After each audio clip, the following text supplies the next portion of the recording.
Kerja rumah tangga atau PPRT, di mana ini memang sudah lama dinanti.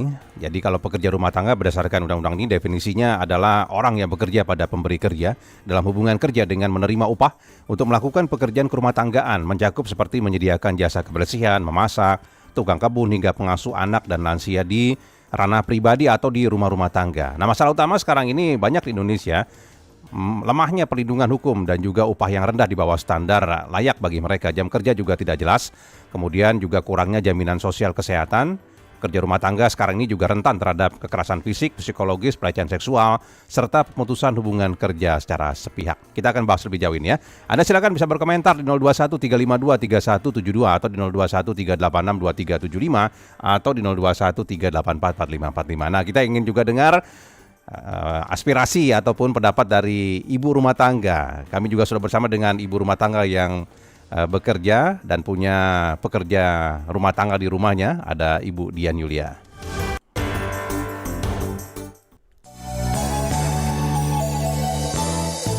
Wawancara Proti. Bu Dian, selamat pagi. Selamat pagi, Pagi, Mas. Bu Dian. Sehat? Sehat, alhamdulillah. Jadi kalau Bu Dian di rumah juga ada pekerja rumah tangga? Iya, kebetulan saya kerja dibantu 2 orang asisten rumah tangga. Karena kan saya kerja tuh dari pagi sampai malam. Ya, sudah lama Ibu ada pekerja rumah tangga di rumah Ibu atau sudah lama mereka bekerja di rumah Ibu? Kebetulan habis mengalami drama ART, habis lebaran biasa. Iya, kemudian? Jadi kemarin sempat kepikiran, apa saya buka ini ya, calon wawancara ART. Kepikiran begitu, tapi ya sudahlah ya. Jadi baru dapat Ya, lagi setelah Lebaran itu, begitu baru sekarang ini yang bekerja. Baru dapat lagi setelah lebaran. Tapi akhirnya kita buat shift-shiftan, jadi saya pakai sistem shifting karena kan harus ada 2 anak yang dijaga kan di rumah. Ya, Ya, demi menjaga kewarasan kanan kiri kan, kerja harus balance, rumah juga harus balance. iya. Gitu. Nah itu sistem shiftnya bagaimana 2 pekerja rumah tangga di rumah Ibu itu? Karena kebetulan saya dapat, kan waktu itu sempat ada yang satu nginep, satu PP. Ya. Tapi karena satu kondisi dan lain hal, akhirnya ya udahlah saya putuskan dua-duanya PP. Tapi yang satu datangnya pagi sampai maghrib, terus kemudian ada lagi datang agak siang sampai tunggu saya pulang. Oh begitu. Jadi kira-kira sekitar berapa jam itu kerjanya? 8 jam? 12 jam. Oh 12 jam, 12 jam. begitu ya. Nah apa yang kemudian Ibu bisa berikan kepada mereka sekarang ini? Biasanya kalau dulu kan saya sempat punya ART sudah hampir 3 tahun. Ya. Dulu itu karena dia gajinya naiknya bertahap, sampai akhirnya di menjelang 3 tahun itu benefit terakhir yang dia terima selain THR, gaji bulanan dan bonus, istilahnya uang lembur lah. Ya. Kalau misalkan saya harus pergi-pergi keluar kota dan dia harus menginap dadakan gitu. Oh itu ada uang lemburnya sendiri khusus begitu ya? Ada, ada. Itu kan kebijakan masing-masing bos lah ya, otomatis kan kita bisa bilang sekarang. Nah, waktu itu saya sempat memberikan dia benefit lebih, yaitu BPJS kesehatannya saya tanggung sekeluarga. Oh begitu. Karena sudah loyal. Satu keluarga ditanggung oleh Ibu begitu? Satu keluarga, karena kan nggak bisa ya cuma satu orang doang. Tadi mau pakai. Iya betul, kan harus paket itu keluarga memang ya kalau BPJS. Paket, betul. Untungnya anaknya cuma 1, jadi waktu itu nggak berat lah buat saya untuk nanggung sekeluarga. Dan itu benefitnya juga dia rasakan, karena sebelumnya punya dia mati, hanya istilahnya dia dapat jam kesmas atau apa yang pemerintah gratis, tapi akhirnya karena pilkadanya sudah berakhir pula benefit yang didapatkan. Begitulah kurang lebihnya kondisi di dekat rumah saya. Ya, jadi kalau ada BPJS Kesehatan bagi mereka juga, kalau mereka misalkan sakit atau yang sakitnya agak berat bisa ditanggung. Ibu juga agak ringan mungkin biayanya kesehatan untuk mereka, begitu ya, Bu Dian ya? Betul. Itu sangat membantu.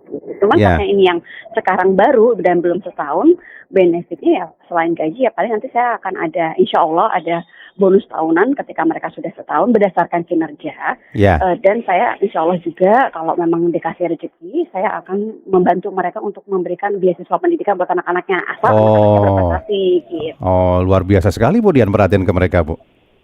Ya karena kebetulan saya dan keluarga itu punya prinsip yang sama. Saya dari kecil hidup dengan ART kan. Mama saya, adik-adik saya itu kita kadang kalau ada acara keluarga itu kumpul, ART-ART-nya juga kita kumpulkan. Jadi mereka reunian bikin grup sendiri. Oh begitu, ada grup sendiri begitu ya, yang bekerja di lingkungan keluarga besar Ibu begitu. Betul.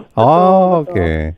Dan prinsipnya kami pengennya mereka juga kayak keluarga karena mereka juga jaga aset kami, ya anak-anak kami, Ya, rumah kami gitu kan. Ya ya, sama-sama lah, kita juga saling membutuhkan. ya, Jangan zolim gitu kalau kata ibu saya. ya. Jadi memanusiakan manusia lah begitu ya, Bu Dian ya. Nah, kurang lebihnya begitu. Tapi kembali lagi kemampuannya ke masing-masing atas apa bos ya istilahnya atau pemberi kerja. Ya. Gimana? Jadi kalau ibu menanggung BPJS Kesehatan juga dampak positifnya bukan hanya buat mereka, tapi juga buat ibu kalau begitu ya, Bu Dian sebagai majikan ya, Bu ya. Betul, betul, betul. Ibaratnya kan kita juga jadi nggak repot, amit-amit. Ternyata anaknya ada yang opnam, dia Ya, kepikiran. Saya bilang ya udah masukin aja si IGD kan, oh semua di cover.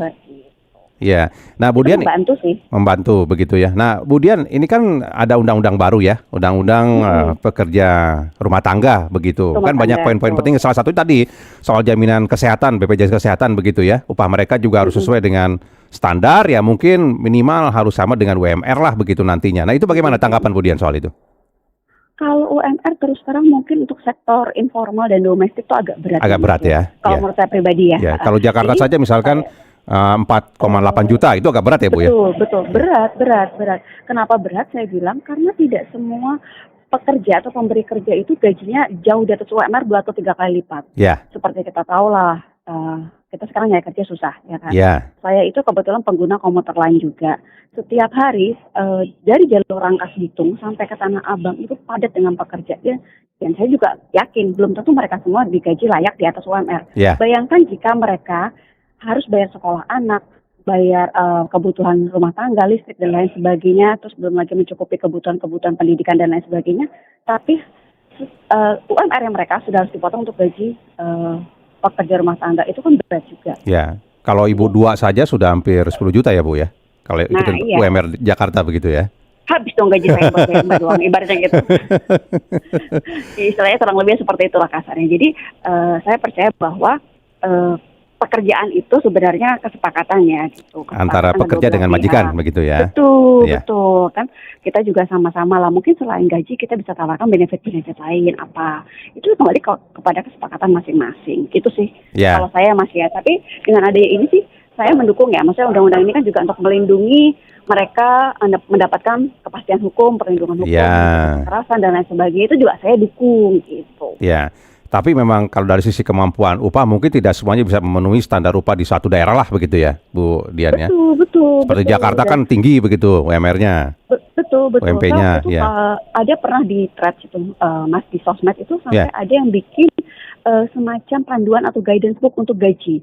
Jadi antara gaji ngomong, masak dan bersih-bersih itu dibedakan berdasarkan strata pekerjaan. Dan Ya. saya pun memperlakukan hal yang sama. Maksudnya gini, kalau mbak saya misalkan dia masak, terus kemudian dia bersih-bersih dan dia ngomong, pasti gajinya lebih tinggi daripada yang ngomong aja. Oh, Itu begitu. sudah pasti. Ya, Karena kan logikanya beban dia lebih berat. lebih berat, lebih banyak ya pekerjaannya begitu. Ya. Betul, kita bisa lah istilahnya mengadopsi yang dari kantor gitu loh. Di Ya. kantor, misalkan kantor dapat bonus, dapat beasiswa pendidikan, itu saya adopsi ke rumah tapi sesuai dengan kemampuan yang saya bisa berikan. Kurang lebihnya begitu sih. Ya. Kalau saya masih. Nah, ini kan kalau di undang-undang ini kan juga diarahkan bahwa ada perjanjian atau kontrak kerja lah antara majikan dengan pekerja di rumah tangga. Itu bagaimana juga menurut Bu Dian yang soal ini? Menarik.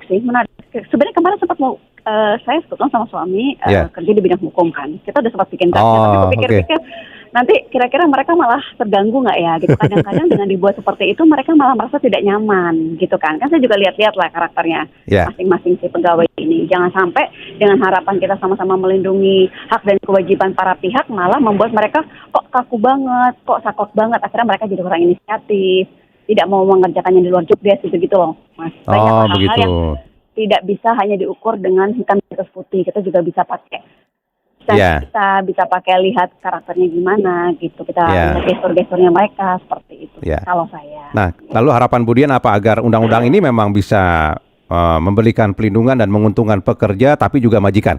Seperti apa harapan Bu Dian? Saya yakin kalau namanya proses pembuatan undang-undang itu sebelumnya sudah ada yang namanya public hearing ya. Ya, Kalau public hearing, betul, ya. Harusnya sudah ada ya. Saya juga yakin undang-undang ini sudah digodok lama di tahun 2004 kalau nggak salah. Ya. Correct me if I'm wrong gitu, maksudnya ini sudah yakin sudah dilakukan proses dengar dari kedua belah pihak. Dan yang namanya undang-undang itu kan tidak ada yang sempurna, Mas. Ya. Maksudnya dalam perjalanan juga pasti akan ada kesempurnaan lagi, revisi lagi, amandemen dan Ya. lain sebagainya. Jadi saya mendukung dengan adanya ini. Setidaknya pekerja di sektor informal itu bisa terlindungi lah. Ya. Mereka ada dasarnya lah gitu. Pekerja-pekerja ini juga jangan semena-mena, jangan sampai amit-amit nih Mas. Orang disuruh kerja bersih-bersih 2 lantai, jagain 3 orang atau 4 orang anak, tapi gaji cuma 1,5 juta. Hanya karena dia mau, itu kan juga nggak make sense. Kamu 1,5 juta sekarang dapat apa? Kurang lebih seperti itu. Ya, paling tidak menurut kemudian sih. undang-undang ini ya menjaminlah bahwa para pekerja rumah tangga bisa diperlakukan dengan benar begitu ya, memanusiakan manusia begitu ya, Bu Dian. Betul, terutama yayasan-yayasan juga yang nakal-nakal. Ya, kadang-kadang mereka suka potong juga gaji begitu ya, Bu Dian ya. Nah, itu saya benci banget. Kemarin tuh sempat saya dapat yang 3 tahun itu dulu sempat saya dapat dari penyalur lah istilahnya gitu. Saya sudah memberikan dia ongkos untuk istilah komisi makelar nyariin orang, tapi ternyata gajinya mbak saya juga diminta. Saya marah sama mbak saya bilang, kamu mau teteh yang ngomong atau saya yang ikut campur dalam hal ini? Nggak usah Bu, saja ngomong. Jangan dikasih lagi, cukup dikasih 1 bulan aja. Maksudnya 1 bulan minta berapa? Tidak setiap bulan dipotong begitu ya Bu ya? Jangan kayak gitu, saya bilang gitu. Saya udah bayar dia loh. Oh ibu udah bayar? Iya saya bayar dia lah. Nggak ada aturannya orang kerja itu orang harus ngeluarin duit. Tapi tenaga kita dipakai loh. Kecuali orang yang butuh tenaga kerja membayar lebih kepada makelarnya itu masuk akal. Karena kita nggak punya waktu buat nyari orang. Gitu. Ya, betul. Jadi jangan dibalik-balik logikanya. Saya marah sama mbaknya itu. Baik, kalau begitu mudah-mudahan dilakukan Bu Dian bisa dicontoh oleh ibu-ibu yang lain Bu Dian. Terima kasih banyak Ibu untuk waktunya pagi hari ini. Terima kasih banyak. Selamat bekerja Bu Dian. Iya, terima kasih Bu Dian. Pagi. Itu tadi salah satu ibu rumah tangga di Jakarta yang juga bekerja ya. Anda juga bisa memberikan komentar, silakan di 021 352 3172.